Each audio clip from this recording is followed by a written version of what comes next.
যে ইব্রাহিম ইবনে আদহাম মখমলের চাদরে ঘুমায়, যার আঙ্গুলির ইশারায় বলখের মানুষ উঠে আর দাঁড়ায়, কিন্তু অন্তরে আসলো আমার কথায় তো সূর্য চলে না, তাহলে এর পেছনে তো একজন মালিক আছে, তারা তো আমি চিনি না, আমি আসলে এখনো জ্ঞানী হতে পারি নাই।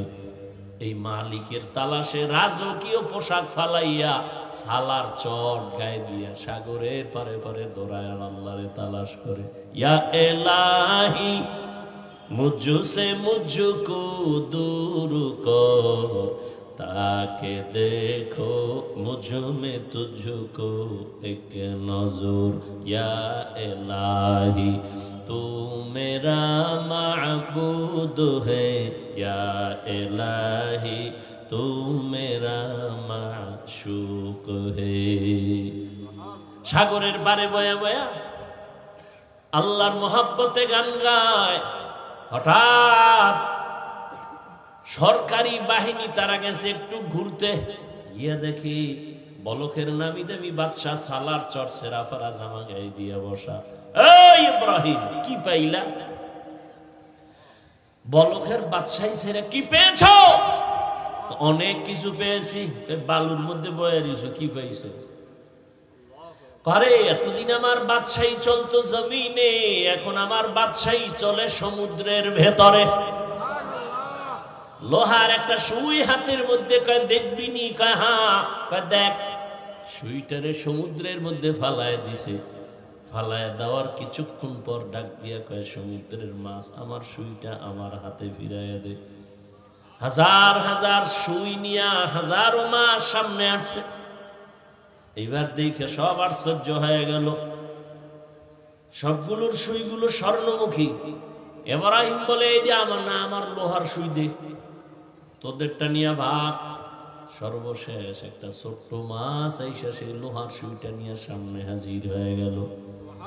বাদশাহ ইব্রাহিম ডাক দিয়া কয়, দেখা কো বাদো আবু আতিশ বান্দা আন, বামানো তু মুর্দা বাহা জিন্দা আ।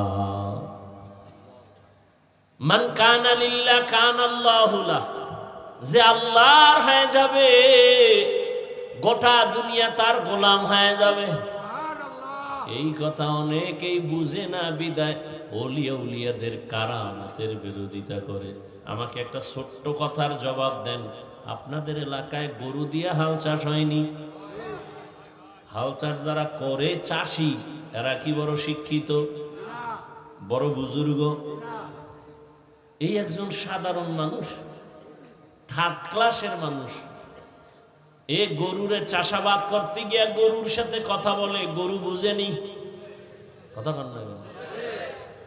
একজন সাধারণ মানুষ বলে, এই গরু দাঁড়া, দাঁড়ায় যায়। এ গরু ডাইনে যা, ডানে যায়। গরু বামে যা, বামে যায়। হাজার হাঁস পানির মধ্যে। মালিক সন্ধ্যাবেলা যখন তার আওয়াজ দিয়া হাঁসগুলোরে ডাক দিছে, আওয়াজ দিয়া সব মালিকের সামনে হাজির। একটা চাষি বেনামাজি সাধারণ মানুষের কথা যদি গরু শুনে, আমার আল্লাহর প্রিয় বান্দার কথা কেন ভিন্ন মাখলুক শুনবে না? আউলিয়ারা কারে উকবা ইখতিয়ার, জাহেলারা কারে দুনিয়া ইখতিয়ার। ওয়াল্লাযীনা জাহাদু ফীনা লানাহদিয়ান্নাহুম সুবুলানা। যারা চেষ্টা করবে চূড়ান্ত ভাবে আল্লাহ পাওয়ার জন্য, আল্লাহ পাওয়ার জন্য চেষ্টা করার মাকসাদ হলো আল্লাহর পরিচয় লাভের জন্য যারা চেষ্টা করবে, আল্লাহ বলেন আমি তাদের সামনে অনেকগুলো রাস্তা খুলে দিব। সাবিল এক বচন, তার বহু বচন সুবুল। সাবিল এক রাস্তা, সুবুল মানে অনেকগুলো রাস্তা। বলে কয়শো? কয় হিসাব নাই। ভালো করে বুঝেন।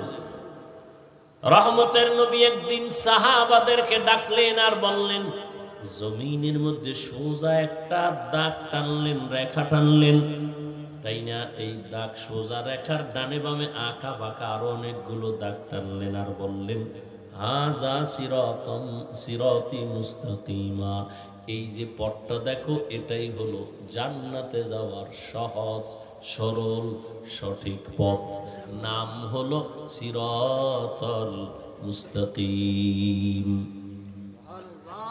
ডানে বামে আঁকা বাঁকা অনেক পথ, জান্নাতের পথ কি এগুলো না সোজা? কয়টা বলেন? নাম কি? নাম কি? রহমতের নবী বলেন জান্নাতে পৌঁছার সোজা পথ একটা সিরাতাল মুস্তাকিম। এই রাস্তা দিয়া চলো, আল্লাহকেও পাইবা জান্নাতও পাইবা, এক পথ। আর আনকাবুতের শেষে আল্লাহ কয় আমাকে পাওয়ার রাস্তাও